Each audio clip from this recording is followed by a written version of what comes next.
మంత్రి వివేక్ వెంకటస్వామి గారు వారితో మాట్లాడేటువంటి ప్రయత్నం చేద్దాం. సో ఒకసారి ఆ నిరసన కార్యక్రమంలో వాళ్ళు పాల్గొన్నారు. ఎట్లా చెప్తారు మంత్రి గారు పేరు మార్పుకు సంబంధించి? పేరు మార్పడము భారతీయ జనతా పార్టీ ఒక కుట్ర. మహాత్మా గాంధీ గారు ఈ దేశానికి స్వాతంత్రం తీసుకొచ్చినారు, కాంగ్రెస్ పార్టీలో పనిచేసినారు. వీళ్ళు కాంగ్రెస్ ముక్త్ భారత్ ఏదైతే ఆలోచన ఉందో ఆ ఆలోచన ప్రకారంగా మహాత్మా గాంధీ పేరు కూడా తొలగించడానికి ఈ స్కీమ్ వలన మెయిన్లీ రూరల్ పువర్ ఇన్ని ట్యాక్సులు కలెక్ట్ చేసుకుంటా ట్యాక్సులు పెరుగుతున్నాయి.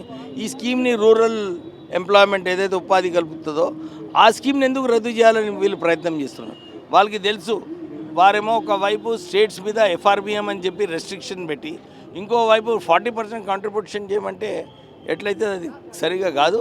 ఇది ఒక కుట్రతోని ఈ స్కీమ్ని రద్దు చేయాలని చెప్పి వాళ్ళు ప్రయత్నం చేస్తారు. వీళ్ళైతే పాస్ అయిపోయింది, ఇప్పుడు ఏం చేస్తుంది కాంగ్రెస్? ఇంకా కాంగ్రెస్ నిరసన తెలిపి ప్రజల దగ్గరికి వెళ్తున్నాము.